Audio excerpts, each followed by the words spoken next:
The reality is somebody outside of your craft doesn't know the difference between a 93 and a 97% in terms of execution. They're just like, yeah, it looks great. But what they do know is how they feel about all of the things that they do understand.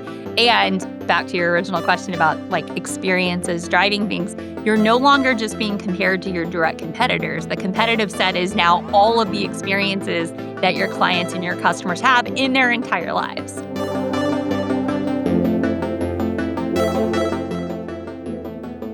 Welcome to the Intangible Brand, where we explore the connection between employee experience and client experience and the hidden forces that make brands stick. I'm Jerry Genaria, and I'm joined by my co-host, Carl Winstead. Hi, Carl. Okay. Good afternoon. Today, we are joined by Brittany Hodak. She is a customer experience expert, a keynote speaker, and the best-selling author of Creating Superfans. Brittany has worked alongside some of the biggest brands and entertainers, including Walmart and Disney, Katy Perry, and Dolly Parton. And today she works with organizations around the world to help companies transform from commodity providers into categories of one by turning customers into enthusiastic advocates by designing experiences that people want to talk about. And we are so excited to have you, Brittany, and to explore what it really takes to create loyalty that goes beyond just satisfaction and becomes something much deeper. So welcome, and thank you for being here. Thanks so much for having me. I'm excited to talk to you guys. Awesome. Brittany, thank you for being here. We are excited. This has been a conversation that we've been talking about and looking forward to. So I can't wait to get started. So we're going to just jump on right in here if that's okay. Amazing. Brittany, you have been doing all your work at kind of the intersection of sort of a customer experience and fan engagement for years. For our listeners, some may not know your background. So I'm wondering if maybe you could just take us a quick little loop through the journey and what's led you to focus on creating superfans. Of course. Well, I first assumed my entire career would be in the entertainment industry because that was all I'd wanted to do from the time I was a little kid. I got a job as a radio station mascot when I was a sophomore in high school and just loved being able to engage with our listeners and fans of the artists that would come to town. I interned at different record labels and music magazines and just assumed that that was going to be the path. After several years of working at major record companies, I started my own fan engagement company. And I very quickly realized that all of the same questions that I had been asking, which is why does one act go viral when another act just goes away? Why do some bands get bigger and bigger and bigger and others can just like never break through? Those were the same exact questions that brands were asking. How do we get our customers to not just come back, but to bring their friends or to talk about us, to see us as that commodity provider, or not as that commodity provider, but as a category of one? And so the thing that I'd started to notice in the music industry early on, and just the more times I got checked that I was like, yep, it's true, it's happening, is that the artists who cared the most about their fans were the ones whose fans loved them back. I was like, Mm. super fandom is a two-way street. And when you feel like you matter, when you feel like you're being treated not as just another number, not as just an audience member, but as almost a co-creator in some ways, it hits different. And that same thing is true whether you're talking about, a retail experience or a concert experience. And so anyway, I went back to school, got a master's degree studying marketing and consumer behavior to really dive into like the psychology behind why we love the things that we love, why we share the things that we share. And then found myself at this really interesting intersection of, as I like to say, creating super fans. And it's funny because the older that I've gotten, the more I've realized it's exactly the same things that I saw my dad thinking about when I was growing up, when he was a restaurant manager and then when he was the customer service manager for a car dealership. It's like all the same things, just I was looking through many years through the lens of like, how do I do it for Dolly Parton and Taylor Swift? So anyway, now I have lots of fun stories about, all the rock stars in the backstage and things like that. But what I really love to do is help everybody turn the customers into super fans and feel like they're, main stage or at the Grammys. That's And now awesome. look at you today talking to a real rock star, Jerry. This is like it's come full circle, hadn't I it? think that's why Nina introduced us, yes, because she was like, "You're such a rock star." Well, I don't think I'm quite Taylor Swift or Dolly Parton, but let's talk about superfans. So, maybe you could define what a super fan is to you. And then what I'm curious about is what do most leaders in organizations seem to misunderstand about super fans, about advocacy, and how that connects to sort of the traditional loyalty program? Yeah, so I'll kinda answer those in reverse order. I think a lot of leaders look at acquisition and retention as 2 completely separate things. It's like we Mm, just want yeah. customers, and we're not really asking, like, beyond what is the acquisition cost? Like, we're not looking at, okay, what's the lifetime value of this customer? How long has this customer been with us? How likely are they to reengage with us? How many people are they referring to us? We're just sort of saying, like, customer number 84763. And I Mm, think that's a huge mistake. And I think understanding the fact that every single person on your team is ultimately in what I like to call the experience department, meaning from like pre-sale to post-sale, we're all part of the same story. We're all working on the same team. People, they're just like, oh, like how many, what's the revenue number, or what were the acquisition numbers? And it's crazy when you think about how many people spend just an enormous amount of money on acquisition but very little on retention, or what they think is going to be an effective retention program is really tied around what you just said, like loyalty programs of not, I'm gonna create an experience so great that you wanna come back for it, but I'm gonna incentivize you by, like, mm, dangling the yep. carrot in front of you saying, like, "Well, I'll give you XYZ if you come back."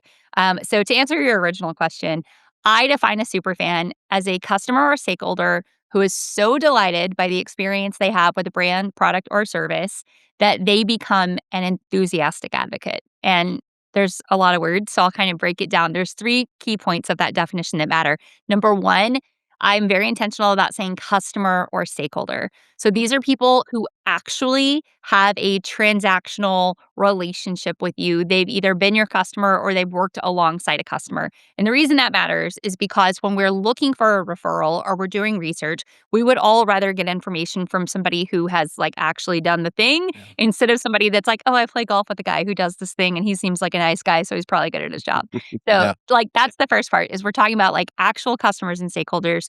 Number 2, they're delighted by their experience. One of the things that I write in my book is there's really only 3 types of experiences any of us ever have at the end of any interaction, whether it's in line or, in person, not in person, short, long, you're gonna feel one of exactly 3 ways: better, worse, or the same as you felt before that experience transpired. So these are people who are having more net positive experiences with your brand than net neutral, because neutral experiences are one of the most dangerous things in the world, which we can talk about. And then finally, the third part of that definition, they become an enthusiastic advocate, Mm, meaning they will say your name in conversations that your name would not be said in otherwise. Like they will make you part of the consideration set to somebody who did not previously have you in that consideration set, or they will voice an opinion that puts it over the edge. So, in other words, you are easier for them to refer than for them to forget. So they want to speak up on your behalf. And again, that's important because we all know that as customers, we love getting a firsthand recommendation. We love when somebody's like, I've already done the homework, I've already solved the problem. This is who you're talking to. So that is what I define a super fan as. It's a customer or stakeholder delighted by their experience, and then they become an enthusiastic advocate. Or said more succinctly, super fans are the clients who create more clients. oh, that's so Mm. good. I'm grateful for that description because as soon as I saw Superfan, I was thinking, do I have to paint my face like green and not wear a shirt in 30-degree below weather? Because that's, I think, what a lot of people think of when they think of Superfan, but your definition is so much more, valuable to us who are in leadership and organizations and trying to think about the experiences that we're creating. Mhm. Yeah. Yeah, it's really about, I ask people to think about like, what's the last exceptional experience you had? And did you tell anyone about it? And if so, why? Mhm. Yeah. Because it's Yeah. almost never because I was asked to or Right. because I was incentivized to. It's because I felt like, oh, I need to share this. I need to talk about that. And when you can string together lots of those types of experiences intentionally for your clients, when you can activate everyone on your team to take ownership of that responsibility, you begin to create these loyal advocates who don't just come back but tell their friends. Mhm. Uh, that's really that's a very good point, and, I think it sort of underscores just the importance of the customer experience. Just, I mean, like what that really can mean to an organization. And I know in your book, you sort of make the point that that customer experience is in fact the real competitive battlefield for whatever it is that you are in. Um, I'd be curious, as organizations are always, always thinking that they're trying to improve their experience or they're trying to make those kind of moves forward. Is there anything that we end up, making as a mistake that you see us doing when we're trying to do what we think is improving? It's a great question, and absolutely, yes. It's funny, Gartner does a study every year where they ask leaders what they would estimate the experience numbers to be, and then they also ask the customers, and there's always this huge gap where internally we think we're doing such a better job than Mhm, externally. And some of the things that I see over and over again are companies unintentionally creating a new problem when they solve the problem of the day. mhm, So a good example of Mm. this, we had our roof replaced a few months ago, and the company that we hired did like a really nice job. Like roof looks great. Everybody was like really polite. It's the right color shingles, like all the things. But I have 2 little boys, and for, like, days after the roof got replaced, we were just finding, like, dozens of nails in the backyard, and I had said to our neighbor down the street, like, how are you getting all the nails out?" Because there was a hailstorm, so everybody got a new roof. I was like, "What are you doing to keep your kids from, like, stepping on these nails?" Because it's the summertime in Tennessee, the kids are out in the backyard barefoot, and she said, "Oh, did your guys not do, like, the magnet thing when they were done?" And I was like, "No, what's the magnet thing?" And she said, "Well, the guys who did our roof, after they were done, they had this, like, magnet on a pole, and they just walked around and got all the nails out, and then they said, 'We're gonna come out again after it rains, because when it rains, there's gonna be even more that, like, come up out of the ground.'" And I Mm. said, "No, like, our guys didn't do that." And so for the rest of the summer, as more and more of our neighbors needed their roofs replaced, I was recommending the company that did my neighbor's roof instead of my own because, as a parent, what do you mhm, care more about? Obviously, like a roof or your kid in the ER because there's a nail in their foot? Like, no question, right? It's the second. And so a lot of times what I see people do is assuming we're good because we're doing what we were hired to or Uh-huh. we're Mm. solving the problem. But the reality is customers very often remember someone who just performs a satisfactory job. Like that becomes that net neutral. And so some of the things that I see companies doing to answer your original question is missing out on all of the opportunities to go above and beyond that don't take that much more effort, mhm. doing something that's a little bit more memorable, or just being too one size fits none or rigid in your policies. Like we are living in a world where people want to be able to get information on their own terms. They want to be able to get help on their own terms. When something goes wrong, they want to be able to fix it on their wrong terms. So companies that are like, "Oh, like we do everything this way because it's a white glove policy." And I'm like, what feels white glove to you is white handcuffs to somebody else that really just wants to self-serve and get help. Yeah. Yeah. That's a really good sort of analogy with the roof because I think especially in professional services, we get so caught up or not caught up, but we focus on the craft that we do, putting the building together or we're doing the drawings, the design. And to the point of the roof example, what did we leave on the ground when we walked away? We thought we did our craft well, and we did, but we didn't do the entire experience right. So that's a really very very good analogy. So thanks for sharing that. I'm gonna keep that in my head. Well, and it's funny because when you think about home services, there are so many examples you can then say like, "Oh, that absolutely extrapolates to, like, what does the office feel like? What is the, estimate process look like?" But even just thinking about, I have a friend whose dog was missing for 2 days not that many months ago, because the guys who mowed the yard didn't close the gate all the way when they left. And so she gets home from work later, like, has no idea the gate's ajar and lets the dog in the backyard, and the dog gets out. Like, do you think she cares how good the grass looks? Like, it Mm. does Yeah. not Yeah. matter how good of a job you do trimming the grass if the puppy gets out. Like, Yeah. so thinking about not just the craft part, but all of the things around it are, I would argue, even more experience than your craft, because the reality is somebody outside of your craft doesn't know the difference between a 93 and a 97% in terms of execution. They're Yeah. just like, "Yeah, it looks great." But what they do know is how they feel about all of the things that they do understand. And back to your original question about like experiences driving things, you're no longer just being compared to your direct competitors. The competitive set is Mhm. now all of the experiences that your clients and your customers have in their entire lives. So when something gets easier or more convenient in one area, they just expect parity in all of the other areas. That's So if such a the really plumber good point. who was supposed to show up at my house at 9 o'clock this morning and never showed up after an hour and a half, I think I have, some information for them about experience. So that's great. Absolutely. There you go. So, in trying to, build, create, encourage super fans, you have a model that you talk about, which I love. It's the super model, which is awesome. And it begins with a story. And so I'm hoping that you could, without, we want people to buy the book, so please buy the book. But I'm hoping that you can give us Mhm. like the super encapsulated version of the story. But then, what I'm really interested in is what does a strong story look like for a professional service firm like Carl has, that's selling expertise rather than selling products? Awesome.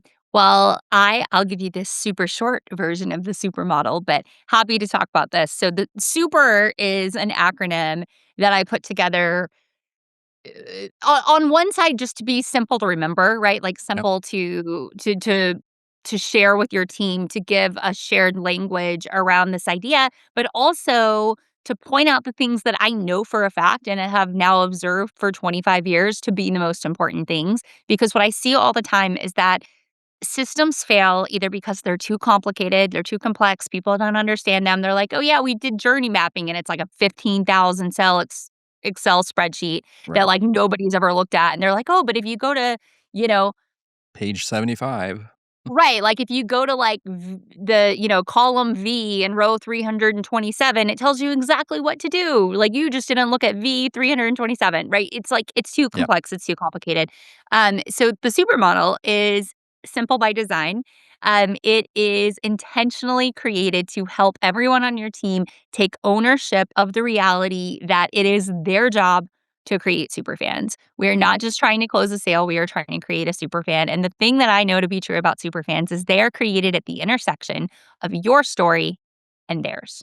When your thing stops being just like a potential solution to a problem and the thing that helped their life, that solved their issue, that, whether it was made their home more beautiful or their office or, whatever it is, like that is when you stop being seen as part of a consideration set. Like, that is Mm. when you go to, like, "Okay, I would be nuts to ever trust anybody else with something this important." And in a lot of ways, the supermodel works even better for service professionals than for product companies because it's not just like, "Oh, here's a catalog, I want this one." It's help me understand before I'm in it why you're the right choice, why this is the experience that's most aligned with the needs that I have and all of the, variables that exist. So, super stands for start with your story, Mhm. understand their story, personalize, exceed expectations, and repeat. And if you do those 5 things, and if you do them intentionally to where the consistency compounds, I guarantee, and I've seen it in companies of all sizes, in all industries, of all, you know, product, service, B2B, B2B2C, B2C, Mm. all of the above, you absolutely will turn more of your customers into super fans, which means that they will be coming back more often. They will be creating more very warm, qualified leads or people who never even consider anyone else but you. Mm. And the really fun thing about referred customers is that when somebody is referred to you by an existing customer, they are several times more likely to refer somebody else than a customer or client who finds you any other way. Mm. So not only is it costing you less to get these more qualified leads, but they're then going to continue to create more clients. It's like a snowball effect. It's Huh. compound interest. Yeah. Exactly. Yeah. Well, it's interesting, Brittany, because you're talking about, you mentioned this intersection of your story, whether it's your company or you're the artist, and it's the person that you're interacting or the group you're interacting with, their story. Um, so you clearly have to get an understanding of probably both of those sides.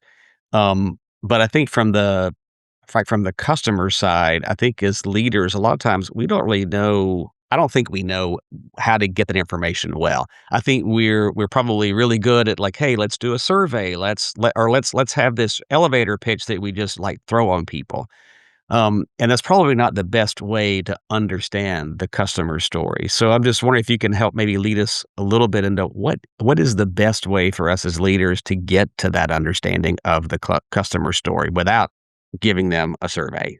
Yeah, well, it's a great question. And, I'll even take it a step back and say, did that first letter S start with your story? When I say Mhm, start with your story, I don't mean like lead with your story or open with your story. What I mean is that everything has to originate from your story.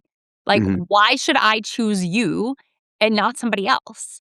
mm, What are you doing to create a super fan? Why are you the best? Because if you can't answer that, then like what shot does a prospective client have of ever being able to figure it out, right? So it's about knowing your uniqueness, knowing the things that you do that solve problems, and being able to communicate those in a way that's going to resonate. Now, the mm, second mm, part, you understanding their story, is all about understanding what it is that they truly need. Like, what are they actually struggling with? What are the options that they're considering because of everything happening in their life? Like, what's the transformation they're hoping to have? And so asking questions at various points of that customer journey to better understand what is it that you truly need? Not on the surface, but like how do I not like check the box, but create a transformation? And figuring out the intervals at which to ask those questions, the way to ask those questions is really the secret sauce, right? And there's not a one size fits all because every industry is different. But it's about having your team not work in silos so that you fully understand the customer journey. Like a mistake that I see a lot of times is you've got like the SDR or ADR who's like the one trying to like catch the lead and they do a little bit and they turn it over to like a sales engineer or a salesperson who gets you to sign on the dotted line and then they turn it off to like an onboarding person and then a marketing person and then a service person. And like all these people are so laser focused on just their lane that the client on the other side is like, wait a minute, like you're optimizing for your process, not my mm, outcome. mhm, And that happens so much as a matter of fact, I'm going through it right now. There's a creative agency that I hired months ago and they're doing fine work, but it's been so incredibly frustrating because I'm like, you designed a system for a client who isn't me that I intentionally ask questions about up front. And the fact that like, I mean,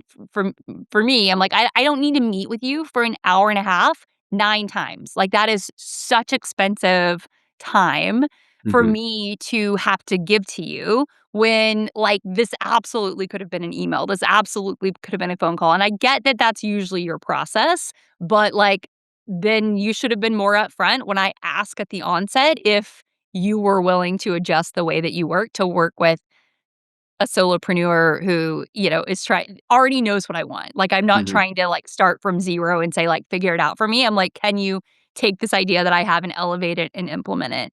And so but oftentimes companies are like that, right? Where they're like, "No, like, this is our process."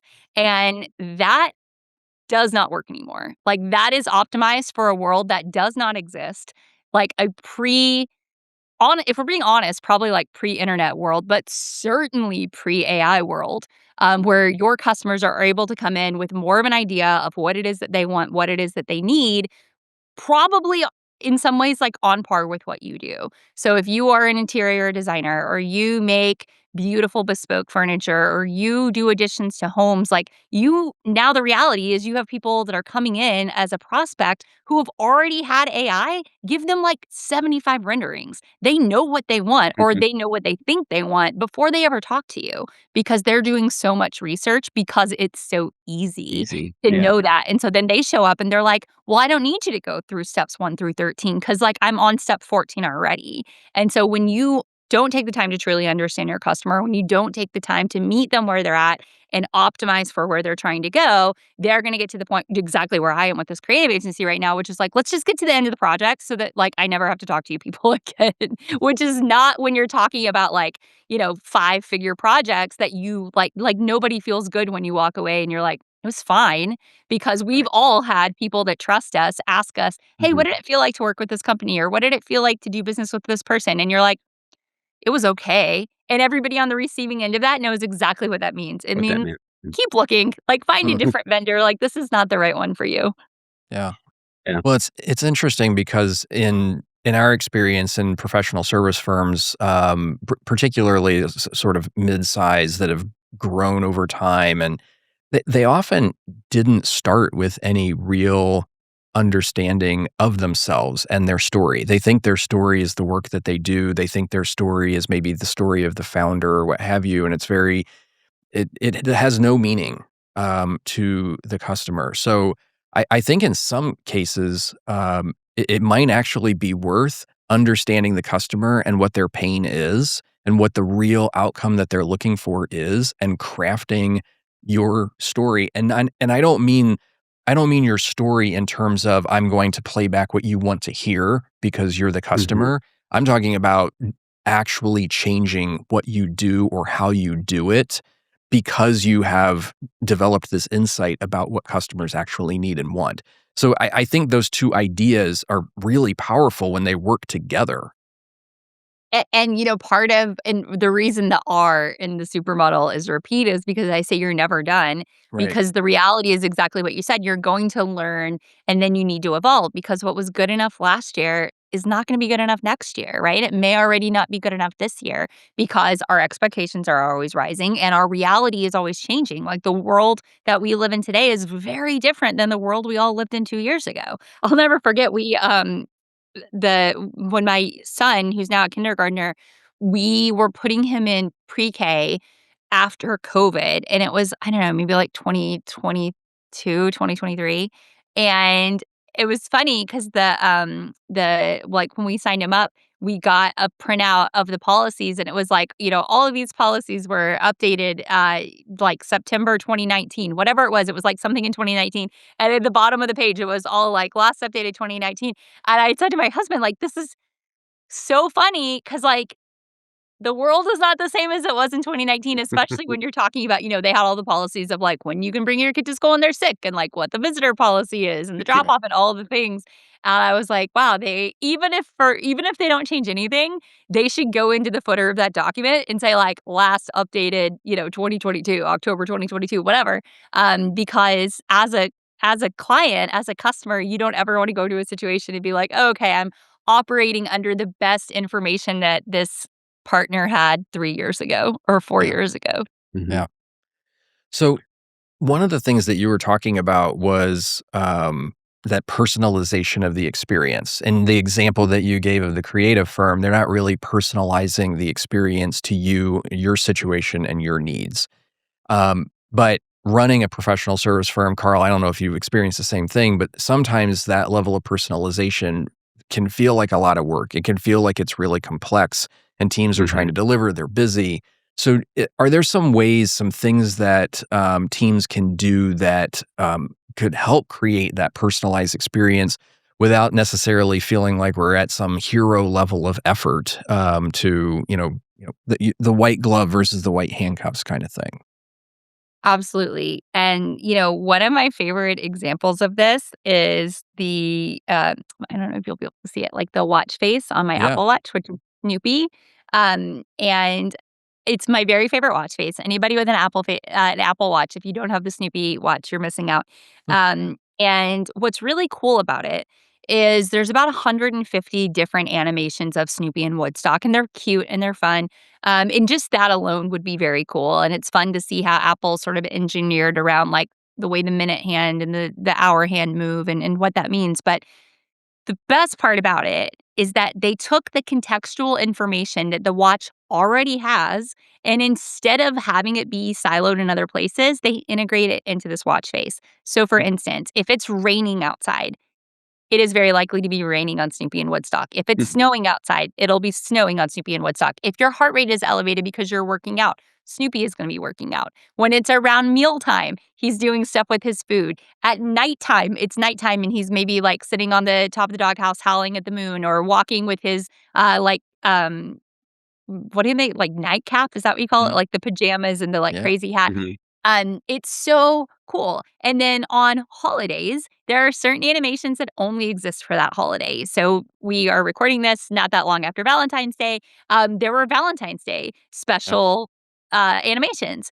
And all of these fun things that happen. Oh, GPS, if you're swimming, he'll be swimming or scuba diving or snorkeling or something else because Apple knows you're underwater. So they took all of the things that they knew and they said, how do we design an experience once that we can execute like millions of times for hundreds of thousands or millions of customers at any given point? The one exception, so none of that is truly personalization, right? It's just situational awareness and intelligent design based on the variables that we already know. The one exception is that on your birthday, there are 4 or 5 custom birthday animations that you will see. And so that's the only one out of, like, all of them that are truly, like, what's the thing that I know about this individual, not, like, real-time reaction to the weather or the GPS or the heart rate or the time of day or something else that's just information the watch has. And the reason I love that as an example only, other than the fact that I just love Snoopy and Woodstock and it's such a delightful watch face, is if you think about any company right now, so like you're a professional service company, there's so much that you know about your client that you're doing nothing with because it's in a Mhm. different part of your CRM or it's in the head of like an advisor or a team member somewhere, or it's something that you just never thought to optimize for. But you know so much about the people you serve that you could create what feels like a this is bespoke for this one human experience, even if it's really just being smart about like 5 or 6 different variables over a period of a few months or a year. But by, pulling this lever at the right time, pushing this button at the right time, turning this at the right time, people come out on the other end thinking like, "Wow, that was customized just for me." Mhm. It's such a great It's interesting example. that you're talking about that too, because that's really, again, another piece of exceeding expectations. I think that sometimes we get caught up in the world of, wow, it for it to be, exceeding, it's gotta be really expensive, or it has to be like, "Oh my gosh, like you've never seen such a production in your life before." But I think what you're saying is it really doesn't have to be this big thing. It's really just about being intentional, understanding, and knowing what that is, and then defining that piece of information as something that's excellent. Um, and so when we think about our service organizations, trying to teach this, how do you think we can teach our staff and our team, that excellence, what that actually means, and you can repeat it? Yeah, well, you're exactly right. It's not just about the like straight down the middle fastballs where you get to do something based on the stars aligning and then like the local TV station wants to do a news story on it because it's like so touchy-feely. Like you'll have those, but for every one of those, there's like 10,000 opportunities that are oftentimes overlooked. And Mm. then that results in like a net neutral experience instead of a net positive experience. And it's funny because if you if for anybody who studies virality the way that I have, the things that typically go viral are not those, like, feel-goody ones, like, yeah, maybe that'll be on the Today Show and you'll hear about it because there's people that need content, but the things that get shared are the, I was cold, so I asked the waiter to turn down the thermostat, and he said he did, but I was still cold, and then he gave me his jacket to wear. Mm. Or, it was raining outside and somebody walked me to my car, like, the things that are just very human, and Mhm. those are the things that are very difficult to automate. So going back to before, like, the high tech and the high touch, and when you bring them together, you have the high impact, but what you do when you automate more things is you open space for people to pay more attention and be more present to elevate things in those moments. And the Mhm. reason that matters is because it sort of forces everybody to step into that role that I call the acting chief of experience of no matter what your job is on this team, your job is to create superfans. Your job is to take ownership of those moments and create those net positive experiences. So, Mhm. one of the ways to answer your original question about how people can train for this, I mean, the real answer is you have to model it, right? Like Yeah. there are very, very, very few examples of a disengaged employee creating an engaged customer or client because Mm. when your team is apathetic, your clients are too, especially in professional services where they're like, well, if they don't even want to be here, what do they know that I don't? Like it raises all kinds of red flags and creates all that like cognitive dissonance of our brain where we're like, there's got to be something that's about to happen because they've had, 4 employees quit over the past 4 months or, whatever. So the other thing that people can do beyond modeling it, beyond talking about it, is open a regular meeting. Like if you have a weekly meeting with your team where it's an all hands or town hall and you've got everybody together, I am such a fan of opening that meeting by saying, "Okay, who wants to talk about an exceptional experience they've had somewhere as a customer this week?" And then Mm. somebody on your team talks about a great dinner that they went out to or a trip that they went on. Or, my husband was at a doctor's appointment earlier today and he texted me a picture that said, "If you've been waiting more than 15 minutes, please go notify the front desk." He was like, "That's great. Like, I wish every doctor's office was like, let us know if you've been waiting more than 15 minutes." So whatever it is. And then when that employee shares that experience, say, "Wow, that's so great. What's a component of that that we could emulate here? Like, what's something that we could do that sort of makes our clients feel the way you felt in that moment?" And then just shut up and let your team talk about it and figure it out. Yeah. Because then what you're doing is letting them sort of co-create together a roadmap that you can use to elevate that experience. And if you ask this question again and again and again, and they know that they're gonna face the question, right? They know like, "Oh, Josh opens every meeting by being like, 'What's a great experience you had?'" Not only does it make them pay attention because nobody wants to be the person who doesn't have something to share for 5 weeks in a row, but it's like working a muscle. It's like Mm. training them to see that, to see experience and look for experience everywhere, which then will be impossible for them not to do when they're in their role on the other side of it. Like, they're going to just start thinking about it more intentionally, more automatically, which obviously is very good for you as the boss when everybody on your team is um, a little bit more aware of the importance of experience. Wow. Uh, I like that, That's and I like starting a meeting that way as opposed to ending a meeting that way. Yeah, yeah, Placement people are is like, that "Nothing, we wanna go. The right. yeah, meeting's over, meeting adjourned." yep. Uh, I mean, that is so powerful. I think if we stop the conversation right now, that's something everybody can take away and go and do it. I was in New York a couple of years ago and had dinner at Gramercy Tavern, and it was raining when I left, not when I got there. And so I'm standing waiting for the Uber inside, and as I'm waiting, one of the staff brings me a branded umbrella, and they had a stash of them. It wasn't like, "Bring it back." It's like, "Here, have an umbrella," because they noticed that I didn't have one and the rain had started. And it was such a powerful experience, I came back and immediately ordered umbrellas, so that we can do exactly the same thing. I don't know if we've ever had that situation, but it was very firmly imprinted in my mind. So I love Mhm, crowdsourcing that from the team, but I really love the fact that it starts to change everyone's mindset and turn everyone into, an advocate for customer experience in the organization. mhm. Um, Yeah. so one of the things, you sort of alluded to that I want to pick up the thread on is this connection between the employee experience and the customer experience, and how you create what we might call superfan employees, and how do we do that? And more importantly, maybe is how do we not undermine it as leaders? So I think the way to not undermine it is trusting your team and knowing that they're doing their best. It's almost like, like trust but verify. Like until you have reason to believe otherwise, assume the best.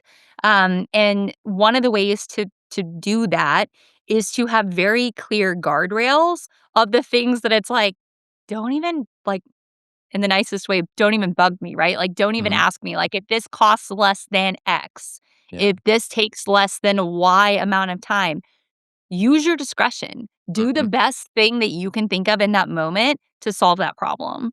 And if they are empowered to say, "I can spend up to X amount of money, or I can refund up to Y percentage of cost, or I can, buy something without asking because somebody said that they're taking their kid to a big, tennis championship this weekend and I'm going to, buy something for the kid to celebrate." Like whatever it is, a lot of times the reasons people don't do that is because they haven't been given permission, like explicitly given permission to say, "You are charged with making our customers love us." And that means in Mm, appropriate situations, inserting ourselves into customers' lives beyond what it is that we're doing for them here.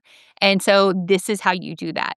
Now, going back to the modeling thing, the best way to model that is by doing things that make your team feel like you care about them beyond their productivity and beyond the jobs that they do. Um, a dear friend of mine who unfortunately passed away last year, but his name is John Ruhlin, and he wrote a great book called Giftology and started a company that it's all about like gifting. Right. He started this amazing yeah, all these things that he would do for his team. And then so many of his clients like implemented it and started it too. Every Mother's Day or Father's Day, he would have all of his team's cars detailed and not just, like, if the man is working here and is a dad, I'm gonna do it on Father's Day, but, like, if I know that I've got a mom who works here, I'm gonna have her say, like, "Hey, bring your husband's car to work because all day Wednesday and Thursday, we're gonna have people here detailing cars. So, like, Wednesday, drive your car, Thursday, drive your husband's car."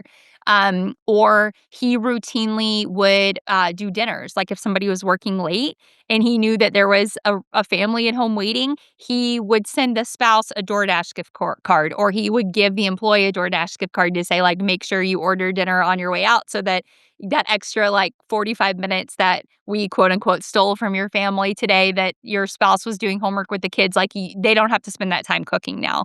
So he Right. was constantly looking for examples like that, things like that. He paid for everybody who worked for him to have their house professionally cleaned every 2 weeks. And so all of these things that made people just wanna be on that team so Mm. much, and he, as I said, unfortunately passed away from an undiagnosed heart issue, in his 40s, and his team immediately was like, "What are all the things that we do to keep this company going and to take care of John's wife and their daughters the way that he took care of us and our families?" And so when you truly treat your employees like the most important assets in your business, because they are, and when you model to them what it means to truly make somebody feel appreciated and taken care of, then they are going to be that much more likely to pass that along to your customers. Oh my gosh, I just got some ideas. Yeah. I mean, that's I seriously did. That is so cool. Well, read the book Giftology, and Yeah. you will get so many more ideas. Oh my gosh, that's great. Brittany, I'm curious about one thing too. I think as we talk about referrals, advocacy, and I think many times we as leaders we want that, right? We want people to give us referrals. We want people that are advocating for us. Um, but I think sometimes we are not really comfortable in asking for that.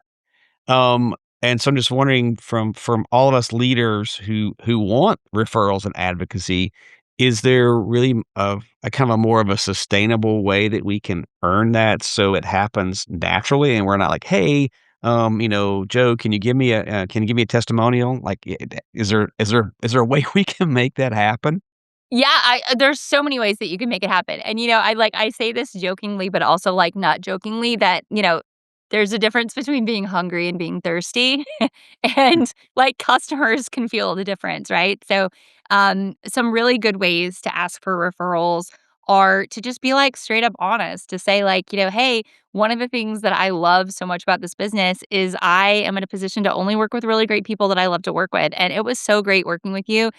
Do you know anybody in your network who, and then like XYZ, the same things that you love about that person, those same principles that you care about, that might be looking for help with what we do?" And, just ask them. A lot of times when people don't make referrals, it's because it just never occurred to them. Like if you're somebody who's never worked in sales or who's never been an entrepreneur, it is not all that logical to think that you should say like, "Oh, hey, here's somebody that could work with you," or, "Hey, you should meet Yeah. this person," because 'cause they've just never been in a role where that was, like, part of it, and so don't ever be afraid to ask, number 1.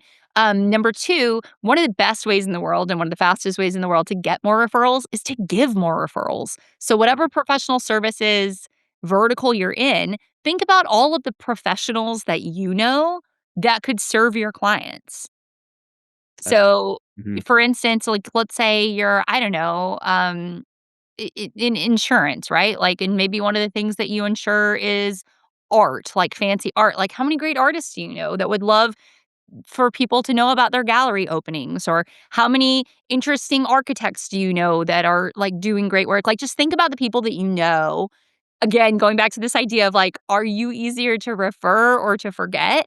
Mm. Because if you're not doing anything interesting to like earn those referrals, or if you're not doing a good job of making referrals to try to add value, it's very logical for people to see you as just like a transactional like person. Like, oh yeah, Mhm. that's just like the guy who does my taxes. Why would I like send anybody to the guy who does my taxes unless somebody says to me, "Do you know a guy that does taxes?"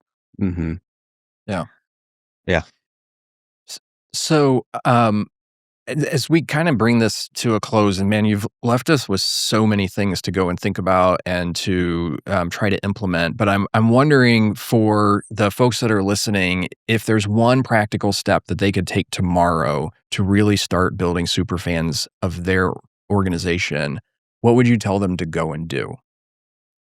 Oh, just one. There's so many. Other than read the book, because I think that's the Oh, starting yes. point. Yes. Go read Creating Superfans, available everywhere books are sold, including as an audiobook.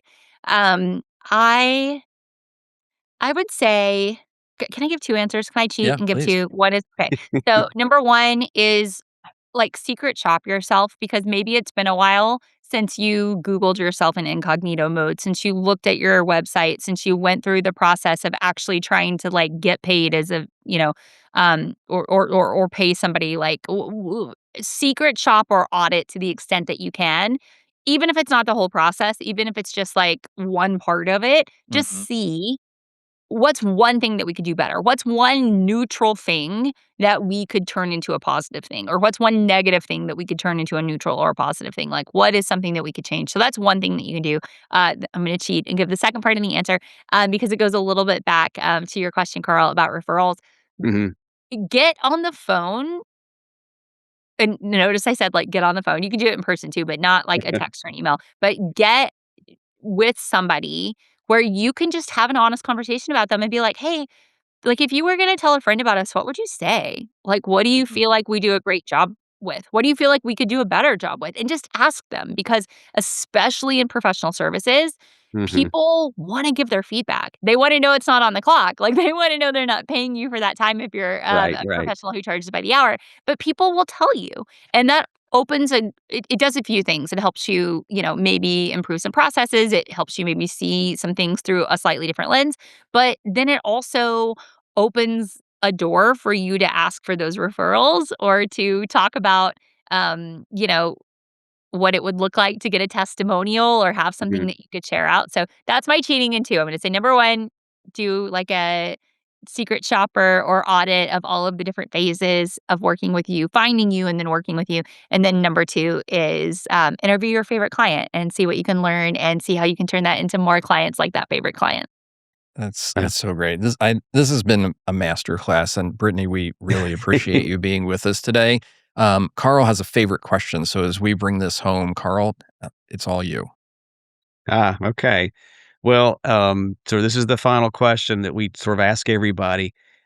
With where you're at now, is there a book or a podcast, that you would recommend to our audience? Obviously, we're gonna highly, highly recommend your book, but is there anything else that, you think that, you'd like to share with our community?